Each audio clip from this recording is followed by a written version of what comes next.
Bonjour et bienvenue à l'occasion de ce culte ce matin. On est très heureux de vous accueillir. Nous partageons la parole de Dieu sur le thème suivant, la mort ne peut rien. Il est important de déclarer que parce que Jésus est ressuscité, la mort a perdu sa place. Elle existe encore, mais elle ne peut plus se manifester de la même manière.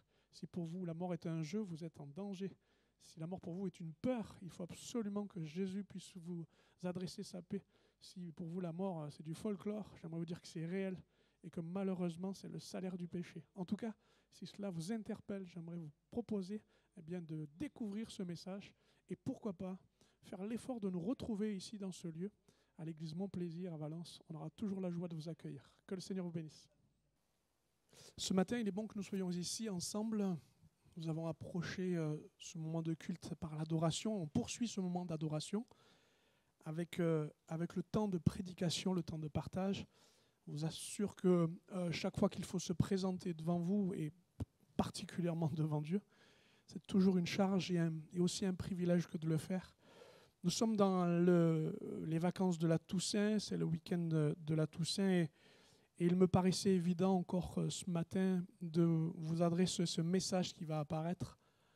La mort ne peut rien.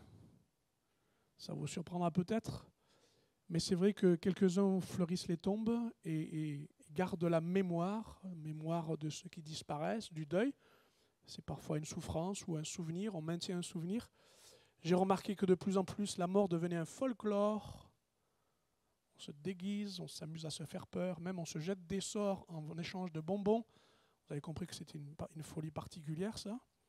En tout cas, moi, je n'y vois aucun plaisir dans ces choses, même si on dit mais c'est une façon de mettre à distance les choses sérieuses qui sont la mort, mais elles sont pour moi dangereuses. La mort, c'est peut-être aussi pour quelqu'un une question qui se pose. Pourquoi pas en finir? C'est une solution, c'est la facilité, c'est la tranquillité, c'est l'idéal. La mort, ça peut être une peur parce qu'on sait qu'elle a déjà frappé, qu'elle risque de frapper encore. La Bible dit que c'est la reine des épouvantes. Enfin, vous l'avez compris, elle prend beaucoup de place. J'ai même vu dans une étude qu'on y pensait tous les jours, sans le savoir, sans le vouloir. Mais en tout cas, malgré cette actualité, la mort ne peut rien. Pourquoi? Parce qu'en face de la mort, il y a Jésus ressuscité. Et ça fait la différence. Alors ce matin, que ce culte ne soit pas simplement le culte de moments de faveur, de moments où ça va vous faire du bien, où ça va vous faire réfléchir. J'aimerais que ce culte, par le message, vous donne un cap. Vraiment un cap. Et pas juste une idée, juste une façon de concevoir les choses, mais justement une direction, un cap dans votre vie. Parce qu'il y a le cap où on va vers la mort, il y a un cap où on va vers la résurrection. Et cet esprit de résurrection, cette vie de résurrection, cette puissance de résurrection, elle existe dans la foi. Amen. Parce que si Jésus n'est pas ressuscité, écoutez, on a fait un bon concert, vous avez un bon discours d'un homme qui est bien agité, qui est très expressif, parfois enthousiaste, parfois en colère, enfin il est vivant. Mais au-delà du message, il n'y a rien. Non, parce que la vie se manifeste dans la résurrection, la mort ne peut rien. Alléluia. Alors je fais le pari que vous êtes capable de lire plusieurs versets avec moi et d'en comprendre le sens. Pas parce que je vous sous-estime, mais parce que c'est essentiel. C'est vital. Quand il s'agit de la puissance de résurrection, c'est tellement dur dans notre esprit de le comprendre, ça va tellement à l'encontre de notre incrédulité qu'il faut marteler, expliquer, prononcer, provoquer, proclamer, alléluia, que Jésus est ressuscité. Parce que la mort ne peut rien. On y va ensemble? Je voudrais vous dire que la mort a un gros problème. C'est que qu'on la fête, qu'on la craigne, comme je le dis, qu'on en fasse l'actualité aujourd'hui, elle est en face d'un problème, c'est qu'elle a perdu. Jésus a établi une victoire totale. Amen. Il n'y a pas de purgatoire, il n'y a pas de demi-mesure entre lumière et ténèbres. C'est clair, c'est net. Jésus est mort une fois pour toutes, il est ressuscité une fois pour toutes, et il a établi sa victoire une fois pour toutes. Il n'y a pas 0-0, match nul, il y a gagnant pour Dieu, et le reste a perdu. Amen.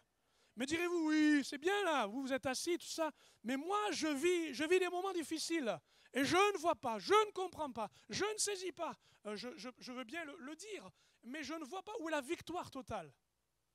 Je trouve merveilleux, c'est dans le tout accompli qui a été exprimé à la croix de Jésus, cet accomplissement se révèle à nous encore aujourd'hui en 2022 et s'accomplit encore à cet instant pour vous, afin que votre foi, elle ne soit pas juste remplie d'air, ou elle soit juste remplie d'idées ou de faux concepts, ou de demi-vérité, mais de réalité. C'est la victoire totale. Qu'est-ce qui me fait dire cela? Vas-y. D'abord, accrochez-vous. Romains 6,9. On va voir qu'on va suivre les différents passages. Car nous savons que le Christ ressuscité des morts ne meurt plus. Et ce bel amen me dit que vous êtes d'accord avec moi. La mort n'a plus de pouvoir sur lui. Quelle belle déclaration. Il est mort et c'est pour le péché qu'il est mort une fois pour toutes, mais à présent, il est vivant et il vit pour Dieu. Quelqu'un s'est échappé de la mêlée. Tous ceux qui vont mourir sont embrassés, enlacés et retenus par la mort. Car quelques-uns ont vu peut-être un peu, dans une mort un peu clinique, le tunnel et puis sont revenus en disant oui, il se passe quelque chose derrière. Mais ensuite, ils sont morts. Mais Jésus est mort pour nos péchés. Et il est bien mort parce qu'il fut mort, constaté sur le bois, mort constaté dans le tombeau pendant 3 jours, et il est ressuscité et la mort n'a pas pu le retenir. Ses bras n'étaient pas assez musclés, sa volonté n'était pas assez ferme. Et je trouve merveilleux d'entendre que même si aujourd'hui la mort frappe encore, si on a des fois un esprit de mort, que parfois même la mort frappe les hommes et les femmes de possession, parce qu'elle les mutile, elle les abîme. Au-delà de ce constat terrible, elle sait très bien qu'elle a perdu parce que son pouvoir a échappé à ses mains. Quelqu'un est ressorti de la mort pour dire une fois pour toutes, je vis pour Dieu. Mon frère, ma sœur, parce que tu as accepté Christ et que tu dois accepter Christ, par la foi, tu échapperas à l'étreinte de la mort. Amen. Et toutes les peurs qui vont avec, et toutes les fatalités, nous en parlons, parce que son pouvoir n'est pas amoindri, il l'a perdu pour nous retenir. Il vit pour Dieu, voilà pourquoi il ne reste pas dans la mort. Tu vis pour Dieu, ne reste pas dans la mort, ni dans l'esprit de mort, ni dans une façon de vivre qui te conduit à la mort, ni dans la peur que les autres meurent et que tu les perdes. Ta vie, elle est placée dans la victoire totale pour que ton esprit, ton âme, ton corps soit à Jésus-Christ. Il est parti devant. Il a déchiré le voile, il a franchi la mort, il en est revenu, il est au ciel, il intercède pour toi. Voilà, je t'ai dit toute la Bible là. Pour que tu comprennes que la mort n'a plus de pouvoir. Certes, elle est encore en représentation. Certes, elle se manifeste encore. Mais croyez-moi, elle a perdu des dents dans le combat. Parce qu'elle n'a plus de pouvoir. C'est écrit, et je le proclame avec vous. Ensuite, Hébreux 2, verset 14. Ainsi donc, puisque ces enfants sont unis par la chair et le sang, unis à Jésus-Christ, ils sont faits de la même chose que Jésus quand il est venu sur la terre. Ça va? Je vous fais la petite explication en même temps. Lui aussi, de la même façon, a partagé leurs conditions. Jésus s'est fait homme, quoi qu'il soit Dieu, acceptant de ne pas s'appuyer sur ses attributs, mais en entrant dans la forme d'un serviteur. Tout le monde me suit? Il l'a fait pour réduire à l'impuissance. Ça, on l'a retenu, on vient de le dire. Par la mort, celui qui détenait le pouvoir de la mort, c'est-à-dire le diable. Ça, c'est intéressant. Parce que la mort est un premier représentant, un premier ennemi. La mort est une première expression de notre chute, de la nature de notre péché qui nous a conduit au salaire. On paie, c'est la mort. Mais derrière, celui qui est l'acteur, l'agent de la mort, c'est le diable. Et le diable a perdu son moyen. Certes, il accuse encore. Certes, il attire et, comment on appelle ça, tente encore, mais il a perdu son seul moyen de destruction, son pouvoir qui le permettait d'être encore, roi de la puissance de l'air, c'est qu'il a perdu l'autorité sur la mort. Alléluia. Il a perdu son jouet. Il a perdu son moyen. Alors, ça va vous surprendre peut-être, mais concevez cela. Celui qui détenait le pouvoir de la mort, c'est-à-dire le diable. Oui, il a sûrement le projet, comme nous l'avons vu sur Job, de viser et d'atteindre votre intégrité, votre volonté de suivre Dieu, votre besoin d'être pur devant lui. Ça, il l'attaquera, mais il ne peut pas provoquer la mort. Tout comme Dieu dira, tu ne touches pas à Job concernant son âme, il ne doit pas mourir. Amen. Parce que le dernier qui se lèvera, le Rédempteur, c'est Jésus.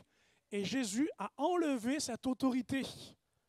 Celui qui se présentait en disant « Je suis le chef de la mort », on lui a levé ses galons, on lui a enlevé son pouvoir, on lui a enlevé son autorité, il dit « Ça n'est plus ». Aujourd'hui, la mort n'a plus de propriétaire.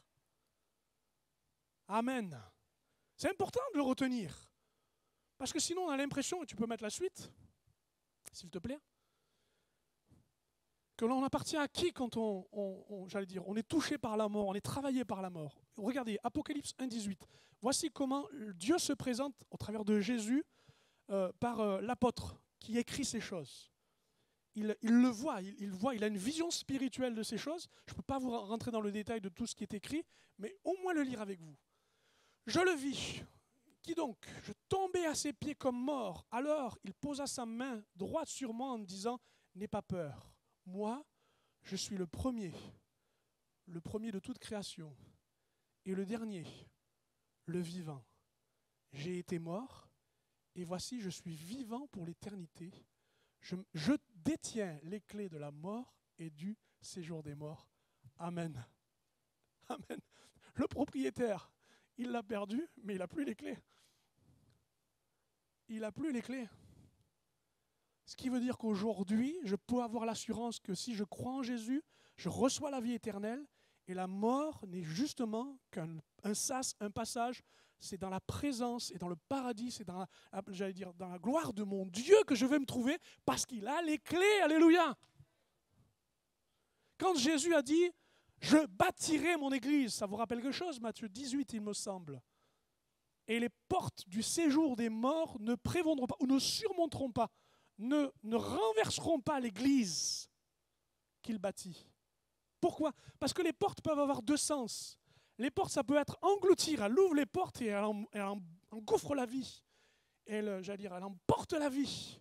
Mais ça veut dire fermer aussi, opposer. Rien ne passe, rien ne vit. Et j'ai remarqué que parfois, dans la vie spirituelle, on a l'impression que, on le verra tout à l'heure, on est comme aspiré, emporté par la puissance ennemie. On est comme en contre-courant. Et parfois, tout est bloqué. Parce que quelqu'un, semble-t-il, a des projets qui ne sont pas des projets de bonheur, ni de paix, mais qui sont en opposition. Aujourd'hui, quelles que soient ces manifestations, la porte du séjour des morts qui s'oppose à l'Église, à vous qui êtes croyants et attachés à Dieu, qui participez à sa nature divine, écoutez bien, il peut poser les portes, il a les clés. Je n'ai pas dit que ça n'existait pas. J'ai dit que celui qui en avait la propriété aujourd'hui se tient debout, premier et le dernier, il est vivant. Alléluia. Voilà pourquoi je me plais à prier. Je me plais à tenir devant Dieu, même si parfois mon âme est triste jusqu'à la mort, comme Jésus, qui portait le poids d'une charge et qui disait à ses amis, priez avec moi, veillons, afin de rester dans cette attitude. La mort demeure, mais il n'a plus les clés. Ça ne vous fait pas réfléchir, ça? Ça vous donne un état d'esprit. Et pourquoi? Parce que ce qui est beau avec la mort, c'est que maintenant, Dieu a enlevé la fatalité. C'est trop tard. C'est fini. Ça ne pourra pas être possible. Tout comme on a mis Jésus au tombeau en disant, il est mort, c'est fini. Non, non, non. Dans votre vie, la mort se permet de vous dire, c'est la fatalité. C'est comme ça que c'est écrit. C'est comme ça que ça doit se passer. Non, non, non, non, non, non, non. Lisez avec moi, la loi de l'Esprit qui nous donne, dans l'union avec Jésus-Christ, la liberté de la loi du péché. Pardon. Dans l'union avec Jésus-Christ, t'as libéré de la loi du péché et de la mort. Deux lois s'opposent, une est enlevée, une nouvelle s'est mise en place. C'est celle de la nature de Dieu en Jésus-Christ, cette communion avec le Saint-Esprit qui a travaillé notre vie, qui nous libère du péché. Pourquoi? L'Esprit de celui qui a ressuscité Jésus d'entre les morts habite en vous. Celui qui a ressuscité le Christ d'entre les morts rendra, écoutez bien, aussi la vie à vos corps mortels par son Esprit qui habite en vous. Est-ce que tout le monde a compris cette longue phrase que je me suis essoufflé à dire? L'Esprit qui est allé dans le tombeau il y a 2000 ans, déranger les soldats, rouler la pierre, et qui a établi que Jésus puisse en sortir, eh bien, me permet de dire dans ce tombeau vide, le même Esprit vous ressuscitera. Le même Esprit refusera le point final de votre vie. Dieu refusera le scénario qui s'écrit parce que la mort, quelle qu'elle soit, de quelque forme qu'elle soit, eh bien, vous est amenée à une fatalité. Cette fatalité est brisée. Parce que Jésus fut brisé à cause de ça, afin que tu ne mettes pas un point final sur les choses, mais que par la foi, tu admettes que la mort a accepté d'être vaincue.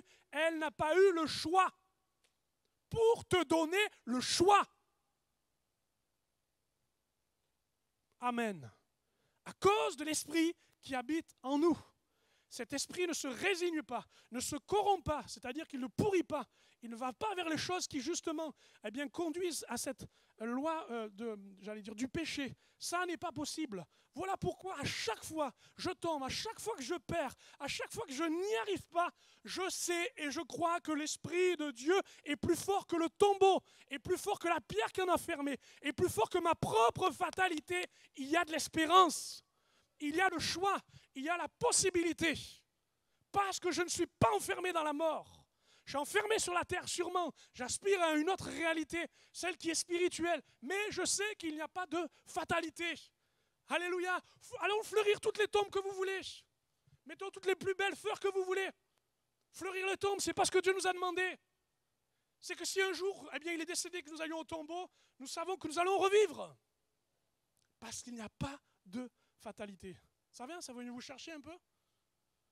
Alors ce que je viens de faire dans cet exercice, si je puis dire, est la chose suivante. C'est que le fait est établi. Jésus est mort, il est ressuscité. Si vous ne le savez pas, ça fait 2000 ans qu'on en parle. Ça fait 2000 ans qu'on le cherche et qu'on n'a toujours pas trouvé où il était. Parce qu'on sait très bien où est Jésus. Ça, c'est un fait. C'est l'histoire. C'est têtu. Ça veut dire qu'on ne peut pas le modifier. Et la plupart sont d'accord pour dire que Jésus existait. Et la plupart sont d'accord pour dire que le livre, qui nous retrace ce que nous savons aujourd'hui de la Bible, a autorité historiquement. Ça, c'est un fait.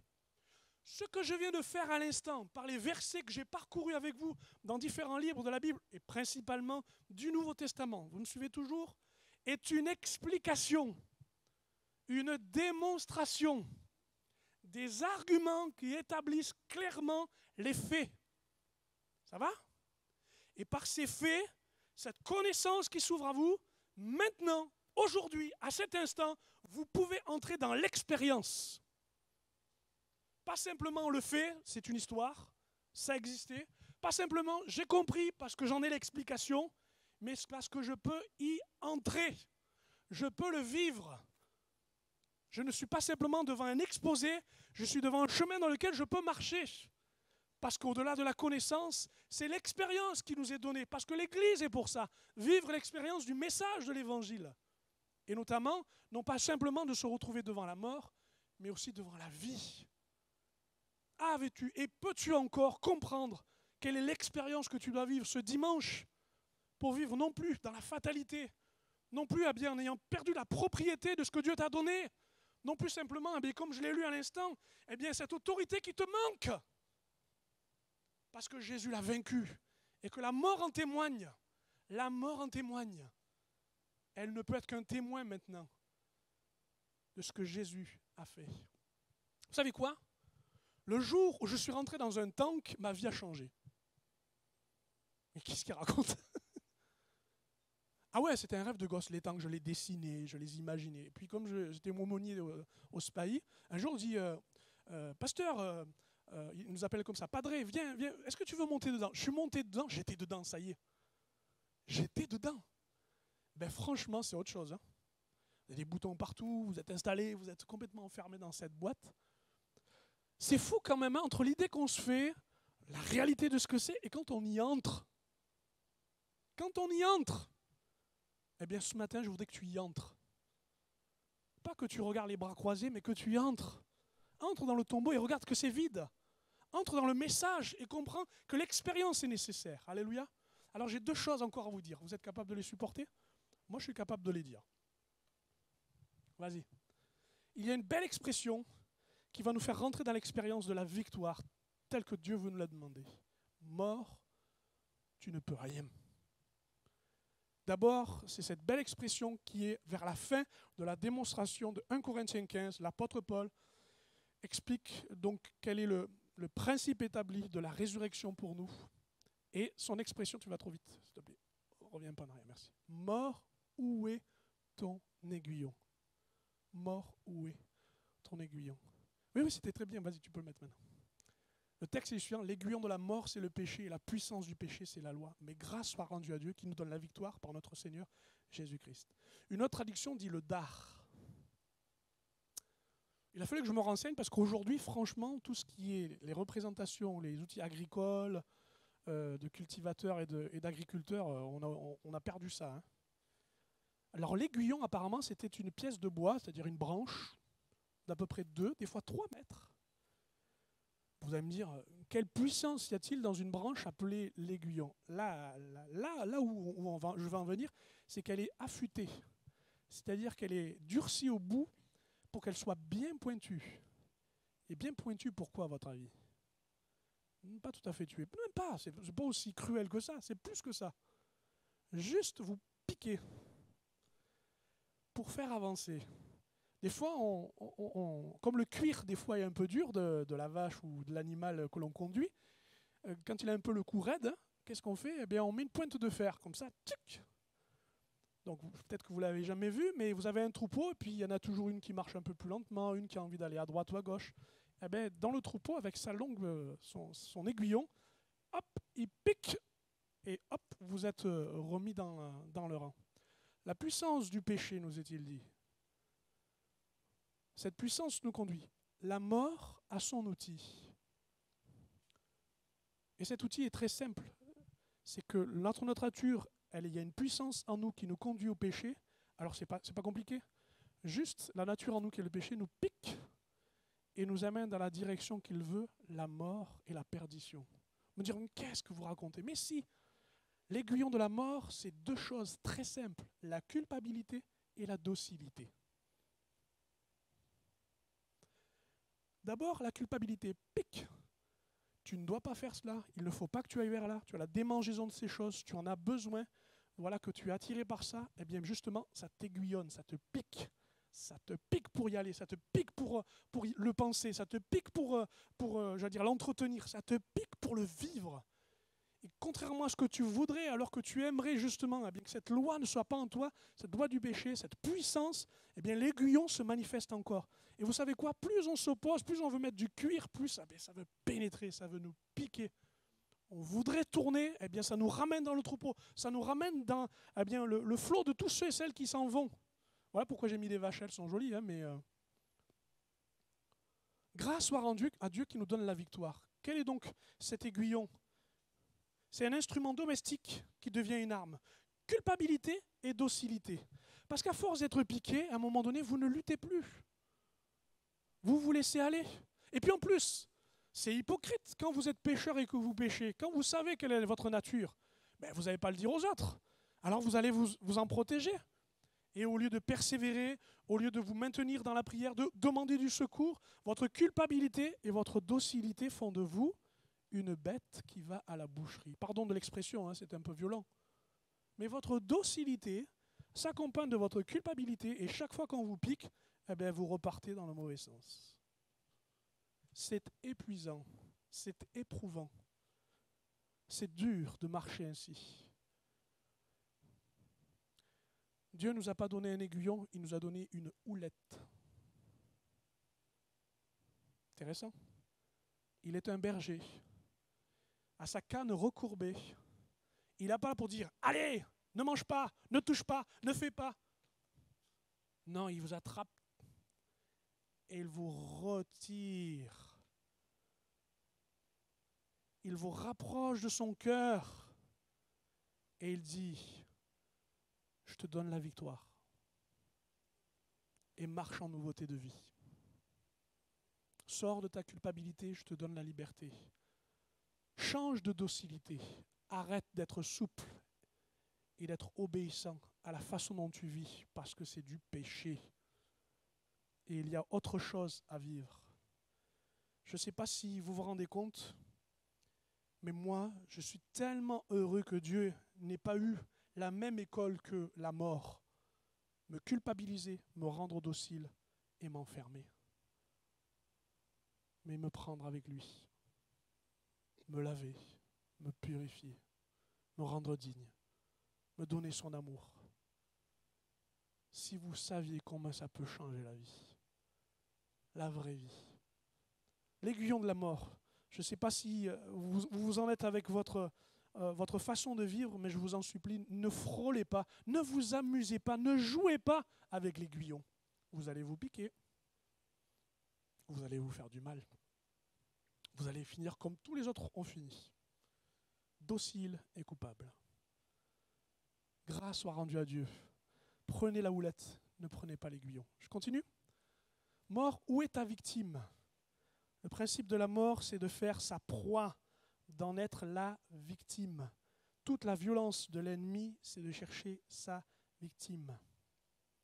Il y a un psaume qu'on va lire qui est intéressant et qui va apparaître. C'est le psaume 18. David laisse ce cantique au moment où il sait qu'il est délivré des ennemis qui étaient particulièrement hostiles à lui. Pour commencer, Saül. Ne retenez pas Saül de Tarse, ça n'a rien à voir. Saül. Et puis tous les autres enfin. Et au moment où il est délivré, il fait ce chant, il donne ce chant de délivrance. Et notamment, il dit « La mort m'enserrait de ses liens, et comme un torrent destructeur me terrifiait, oui, le séjour des morts m'entourait de ses liens, le piège de la mort se refermait sur moi. » Le piège de la mort, les liens qui se resserraient. Je vois exactement cette image entre la pique qui nous pousse dans notre nature à aller dans le mauvais sens, mais aussi tous ceux et celles qui, par peur, par la terreur, par toutes les circonstances qui d'un seul coup nous échappent et qu'on a l'impression que ce qui est visé, ce n'est pas simplement notre vie, mais c'est notre foi. C'est ton amour pour Dieu. Je vous assure, David, bien qu'il soit aimé de Dieu, qu'il ait un cœur pour Dieu, il s'est trouvé devant des hostilités que parfois il n'a pas choisies. La jalousie de Saül, son beau-père, dans sa propre famille, il ne l'a pas choisi. Il en est la victime. Et il le dit lui-même, c'est comme si la mort voulait me prendre dans ses liens, m'attacher et me rendre esclave pour que je reste une victime. Et combien de fois la mort a eu ce projet sur vos vies de mettre ses liens sur vous et pour que vous restiez victime du deuil que vous subissez. On ne choisit pas la mort, on ne choisit pas la façon dont elle frappe, on ne choisit pas, on craint souvent et des fois elle nous terrasse, elle nous angoisse. Et c'est comme si parfois notre vie avait besoin d'être devant la pire, la plus dure des épreuves. Mais cette épreuve, elle est là pour vous dire, je cherche à ce que tu sois victime. Il y a parfois des disputes qui sont des confrontations mortelles parce qu'elles font nourrir en vous un non-pardon qui font que vous allez vous attacher et vous amener à la mort. Un lien qui se resserre. Il y a un divorce qui peut être pour vous une mort douloureuse, qui fait de vous une victime. Vous ne savez plus si vous êtes vraiment un homme à cause de cela, ou vraiment une femme. Si dans la société, vous avez bien une place. Et je ne suis pas là juste pour me faire plaisir en appuyant sur la plaie, en disant « ça fait mal ». Ce n'est pas mon but. Mon but, c'est de vous rendre compte que vous êtes attaché. Qu'il y a des choses que vous n'arrivez pas parce que la mort vous a relié et elle vous tient. Et peu à peu, elle fait de vous la proie, elle resserre, elle relâche, elle resserre, elle relâche. Et le mieux, c'est qu'il nous est comparé aussi comme un torrent. Il y a le lien et il y a toute la puissance qui est faite exprès sur vos vies pour vous dépasser. Un torrent, ça vous submerge, ça vous engloutit. C'est comme la vague que vous ne pouvez pas dépasser, qu'il va falloir vous confronter. C'est exactement toutes les sensations que l'on voit et que l'on lit dans la Bible de ces hommes qui, à un moment donné, par la peur, par toutes sortes de confrontations, se sont sentis dépassés comme s'ils allaient s'enfoncer. Je m'enfonce dans la fosse. Je suis en train d'être complètement débordé, dépassé. Une puissance, pas simplement le lien qui peu à peu se resserre, mais une puissance qui me submerge. Je ne sais pas si vous l'avez déjà vécu, mais je ne vous la souhaite pas. Quand cette puissance vient sur vos vies en te disant « jette-toi ». Ou un autre « révolte-toi et frappe ». Ou alors tout simplement des choses qui sont complètement folles. « Divorce, sépare-toi ». Ou d'autres choses qui sont complètement folles, parce qu'elles vous amènent à ce piège. Vous êtes une victime, comporte-toi comme une victime. Enfonce-toi, coule. C'est ce que tu mérites puisque tu es victime. Ça va toujours ? J'ai l'impression que je me bagarre avec certaines histoires quand je dis ces choses. Et que David est le commun des mortels de tout ce que nous sommes. Et qu'il exprime avec ces mots, le piège de la mort se refermait sur moi. Il a trouvé sa victime, il tombe dessus. Le lion rugissant, il rugit, et quand il voit que quelqu'un se sent victime, il y va. Je suis offensé, je suis dans mon deuil, je suis déçu. Mais vous en trouverez des choses. La mort se délecte de ça. Et c'est répandu partout. Je ne sais pas si vous l'avez vécu, mais d'un seul coup, il y a le calendrier qui change pour vous. Vous étiez dans une perspective, et puis paf, c'est la maladie. Paf, c'est la discorde. Paf, c'est des problèmes que vous ne choisissez pas. Et ça vient sur vous. Ça va, vous êtes toujours vivant? On peut lire la suite? Le psaume 18, verset 19 dit: Il m'avait surpris au jour de ma détresse, ses ennemis, ceux qui me visaient, ceux qui avaient préparé leur piège, ceux qui voulaient que je sois victime. Ils voulaient en faire de moi une victime. Mais l'Éternel fut mon appui. Et j'aime le verset 20. Il m'a mis au large, il m'a sauvé parce qu'il m'aime. Il a desserré les liens, il a largué les amarres. Il m'a mis dans un espace que l'ennemi ne peut pas remplir. Au large, à côté. Cet endroit s'appelle non pas le lieu de la victime, mais quoi qu'il arrive et quoi qu'il se passe, quoi que ce soit que je subisse, je peux tout supporter parce que je ne veux pas en être la victime. Pourquoi il me met au large? Parce qu'il m'aime. Parce que lui a subi tout ce qui était impossible à subir. Parce que lui a refusé de se mettre un pas de côté, de larguer les amarres en disant « Mais ce n'est pas moi la victime. Je n'ai pas besoin d'être sacrifié. Je suis le Fils de Dieu. Un seul mot et les légions descendent. Et mon pied ne se heurte pas. Un seul mot et chacun plie le genou devant moi. » Non, il a refusé cet espace. Il a refusé de les liens se desserrent. Il est allé au bout de l'injustice pour que tu te sentes juste malgré l'injustice. Pour que tu vives cette mise au large. Pour que tu puisses savoir que tu es aimé malgré tout ce que la mort veut t'enlever, t'attacher et te submerger, t'attacher et t'engloutir. Quand je dis ces choses, je suis comme quelqu'un qui efface de l'ardoise chaque lettre sur ta vie, victime, et qui veut te marquer vainqueur à cause de l'amour de Dieu. Tu es mis au large. Tu es mis de côté parce que lui n'a pas accepté de faire un pas de côté pour prendre ta place. Oui, tu seras toujours surpris. Chers amis, nous serons toujours surpris. Il n'y a pas une application avec détecteur qui se met à clignoter en disant « Attention, danger de mort ». Ça n'existe pas. Et je suis désolé, on n'a pas, excusez-moi, non, je ne veux pas dire ça. On n'a pas de programme, on n'a pas de moyens, on n'a pas de masque, on n'a pas de moyen de se protéger de cette douleur-là. Mais on a quelqu'un qui nous sort de notre état de victime. Je pense que je l'ai assez dit, je crois, pour qu'on l'entende et on le reçoit. Je terminerai en vous disant ceci. Qui sera englouti ce matin? Qui doit être englouti? Vous ou la mort? J'aime beaucoup 1 Corinthiens 15, il faut le relire, je vous assure. L'apôtre Paul dit, la mort a été engloutie. C'est beau, hein? Vous allez me dire, mais elle existe toujours, elle est là. Oui, oui, elle est vaincue. Mais comme c'est le dernier ennemi, il nous dit, Jésus règne. Et parce qu'il règne, il met tout sous ses pieds. Et le dernier ennemi sera la mort. Si vous préférez, elle existe encore, elle n'est pas anéantie. C'est le dernier ennemi. Mais en tout cas, elle est engloutie dans la victoire. Engloutie dans la vie. J'ai un dernier verset à vous communiquer et j'espère que ce sera pour vous un secours et un réconfort. Quand on vit dans la tente que nous sommes, l'habitation précaire, on gémit parfois, on est accablé. Qui ne l'est pas? Qui n'a pas la souffrance de se sentir mortel? C'est notre condition. Parce que nous voulons, c'est notre souffrance, nous dévêtir, enlever ce qui est mortel, ce qui est corruptible, ce qui ne convient pas à Dieu, ce qu'on sent qui est attaché à la poussière. Nous, on veut Dieu, on veut le salut, on veut la gloire de notre Dieu, bien sûr. Mais de nous revêtir de notre vêtement, de nous sentir autrement, de vivre la foi autrement. Et il est dit ceci, ainsi ce qui est mortel sera absorbé par la vie. C'est beau. Aujourd'hui, ce que je vois n'est pas ce que je crois.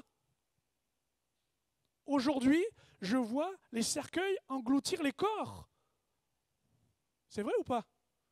Mais ce que je crois, malgré ce que je vois, c'est que la mort est engloutie dans la victoire parce que la vie triomphe.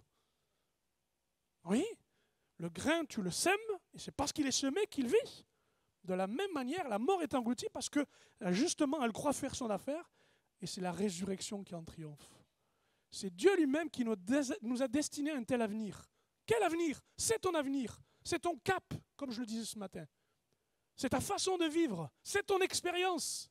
Son avenir, c'est d'avoir le Saint-Esprit en toi, qui est le gage, les arts, la première mesure de ce qui se vit dans le ciel, le premier dépôt qui te permet de dire que parce que le Saint-Esprit est en toi, tu sais que la mort ne peut engloutir cela. Cette victoire, elle est établie par le Saint-Esprit en toi, qui est un gage, comme un vase dans lequel on met un dépôt, comme un chèque qu'on va bientôt mettre en banque pour récupérer l'argent. Vous me suivez? Ces choses ne se sont pas toutes réalisées, mais elles sont déjà en route. Parce que le Saint-Esprit en moi refuse d'être une victime, refuse l'aiguillon qui me taillade, me blesse à chaque fois, me meurtrit la conscience, me ramène à une vie de médiocrité spirituelle, de médiocrité chrétienne, d'hypocrisie constante, de docilité, de faible dans la foi. Oui, ce que Dieu met par le Saint-Esprit n'est pas une conviction personnelle, c'est la démonstration de tous ceux qui se sont levés un jour en disant « je crois et je te suis » et sont entrés dans la terre. Mais ils nous devanceront tous au signal donné, à la voix d'un archange, en un clin d'œil. Alléluia. Et je vis pour ça, je me donne pour ça, je me sacrifie pour ça, parce que je refuse que la mort prenne ce qui est bon, prenne ce qui est juste, prenne ce qui est pur, prenne ce qui est nécessaire. Et qui emportent les gens avec leur caddie, faire leurs courses, consommer, alors qu'ils se consument. Est-ce qu'on pourrait se lever tous ensemble, nous donner l'occasion de prier?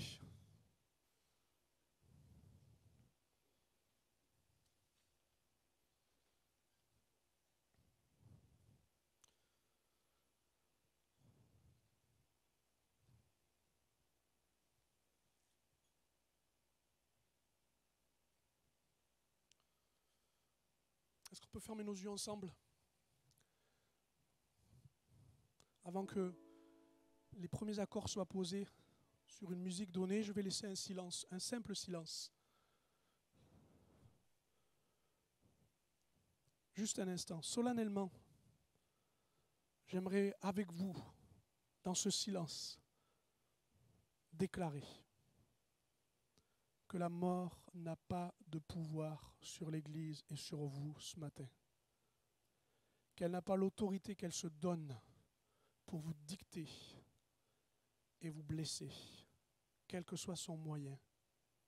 Que par ce silence, Dieu a toute sa place maintenant pour vous faire sortir de la fatalité et de la victime que vous êtes.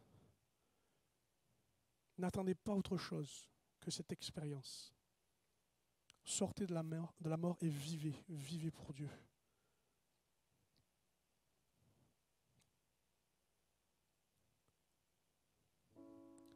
Mon frère, ma sœur, mon ami qui est ici, alors que nous sommes recueillis solennellement devant Dieu, tu ne peux pas vivre sans ce carrefour qui t'est présenté devant toi, qui est présenté devant toi. La nécessité d'un choix. Dieu te donne le choix de la vie, avec tout ce que cela va englober. Et si ce choix n'a jamais été considéré de la même manière que ce matin, comme dirait l'apôtre Paul, je t'en supplie, réconcilie-toi avec Dieu et choisis la vie. Pas la vie que tu choisis toi-même, mais celle que Dieu te donne. Pour que ce matin, enfin, tu sois dans cette paix et que ces angoisses s'en aillent. Que ce flou artistique dans lequel tu vis se précise par la lumière qui t'est donnée et que tu marches en nouveauté de vie. Dans une victoire qui ne dépend pas de toi, mais de celle que tu as acceptée dans ta vie. Vivre pour Jésus, sans demi-tour. sans crainte, sans autre but que de vivre la vie de Dieu. Si c'est le cas, lève ta main, s'il te plaît. Amen. Lève ta main. Si tu le désires, bien sûr. À toi qui n'es pas au clair avec ces choses, reçois-la de Dieu et vive. Il est l'agneau de Dieu qui a ôté le péché. Il a autorité sur ta vie maintenant pour que tu l'acceptes, quoi qu'il se passe et quoi qu'il arrive. Amen. Tu as simplement un tendu au-dessus de ta tête permet de dire que ta foi n'est pas vaine. Ta main n'est pas en l'air, tu as rejoint celui qui communie avec toi, met sa vie en toi. Amen. Et ce matin, je brise l'image, je déchire l'image que tu te fais de ta propre vie pour que maintenant la mort l'emporte. Tu n'en as plus besoin. Qu'il se nourrisse avec ça. Mais toi, maintenant ta vie, c'est celle de Dieu. Et c'est celle qu'il regarde et qu'il te donne afin que tu la vois telle qu'il veut la donner. Au nom de Jésus, au nom de Jésus. Vous pouvez baisser votre main si une autre personne a ce besoin de sortir de cette fatalité de victime. Vous avez des mensonges tellement profonds que tout ce qui est dit se traduit en offense, se traduit en autre chose. Et c'est la mort. C'est la mort autour de vous, c'est la mort en vous. Il faut absolument que ce mécanisme soit brisé au nom de Jésus. Alors je sais que c'est difficile, mais désignez-vous non pas comme victime, mais comme ceux maintenant qui dénoncent ce qui arrive dans votre vie. Vous levez votre main à votre place et vous dites, voilà, je ne veux plus être victime. Je ne cherche plus à vivre ces choses. C'est vrai que c'est intime, c'est nécessaire, mais c'est important de le montrer devant Dieu. Amen. Amen. On ne compte pas sur la société, on ne compte pas sur les autres. Quelle que soit la qualité de ceux qui nous entourent, on compte sur toi. Et Seigneur, nous prions maintenant que la mort quitte les chambres dans lesquelles nos amis se réfugient pour pleurer. Quitte, mon Dieu, les lieux obscurs dans lesquels ils vont pour apaiser leur souffrance et leur déception. Nous prions maintenant, Seigneur, que tu sois dans ces lieux secrets pour leur vie, afin que, mon Dieu, ils se réconcilient avec la vie et ils voient encore, mon Dieu, la perspective du bonheur avec toi, de la joie non pas des combats, mais de la réussite. Nous brisons tous les aiguillons qui les harcèlent, les malmènent. Nous, Seigneur, arrachons de leur vie le vêtement qui les rend victimes, parce que nous voulons qu'ils soient aimés, qu'ils vivent pour toi, comme tu le fais pour nous, au nom de Jésus. Amen. J'ai une dernière prière à faire avec vous pour quelqu'un dans la façon dont j'ai voulu que Dieu puisse nous parler. Elle s'adresse à quelqu'un qui... il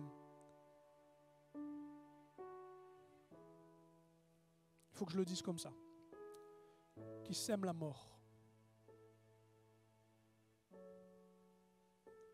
Le pouvoir de la langue donne la vie et donne la mort. Et vous ne pouvez pas vous-même être supérieur à Dieu pour justifier les mots que vous avez prononcés en vous disant « ils s'effaceront d'eux-mêmes ». Ils n'auront pas d'impact parce que je demande pardon.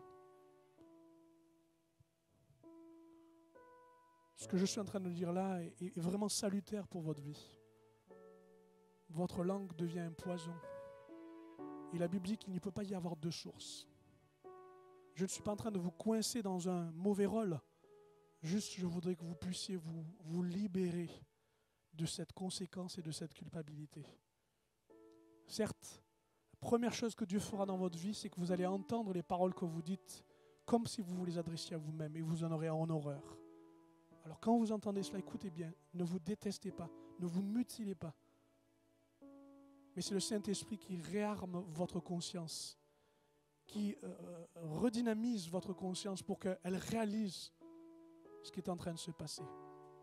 Et je prononce sur vos vies ce besoin maintenant de réaliser que les mots, les poids des mots sont des douleurs. Seigneur, nous te prions maintenant de pardonner ces amis qui, avec leurs mots, créent ce trouble et ces douleurs. Seigneur, nous savons, nous sommes tous faillibles avec la langue. Mais certaines paroles, certaines pensées sont terribles pour chacun. Nous voulons que la mort, Seigneur, perde tout pouvoir. Elle ne puisse rien faire, notamment par ce petit membre indomptable, afin que, mon Dieu, tu triomphes. Seigneur, que ces paroles deviennent louanges, que ces mots deviennent pardon, que, Seigneur, ces attitudes changent parce que tu y mets l'huile de ton onction. Au nom de Jésus. Au nom de Jésus, et pour ta gloire. Au nom de Jésus et pour ta gloire. Amen. Est-ce qu'on peut prier juste quelques instants? Je me permets d'en prendre le temps, afin que dans l'Église, comme nous l'avons vécu, eh bien, nous vivions cette expérience d'une vie qui repousse et rejette la mort. Peut-être que c'est, j'allais dire, absolu, mais je pense que c'est important que vous réalisiez qu'à chaque fois on se rassemble, chaque fois qu'on prie, il y a le défi que la résurrection de Dieu triomphe. Comme le péché a abondé, la grâce surabonde de la même manière, la vie doit triompher de la mort. Et quoi qu'il se passe, c'est une lutte dans laquelle on veut prier et agir. Seigneur, nous prions maintenant dans cet instant tous les rangs que nous formons, les personnes dans lesquelles nous sommes, d'être vraiment remplis de la vie de Dieu. Comme, mon Dieu, tu as dit que tu nous donnais les arts, mon Dieu, les gages. Seigneur, que chacun reçoive et soit renouvelé dans le Saint-Esprit, soit renouvelé dans la vie, le partage de la vie de Dieu. Seigneur, mon Dieu, le quotidien est assez lourd, il va tellement vite que nous voulons juste te demander, Seigneur, de ne pas oublier, Seigneur, ce que tu as fait et ce que tu feras pour nous. Bénis ce moment, Seigneur, nous t'en prions, au nom de Jésus. Amen. Amen. Amen. Amen. Est-ce que vous croyez que Dieu est capable de faire ce que nous avons entendu? Il l'a fait, il le fera, croyez-le, et soyez-en bénis.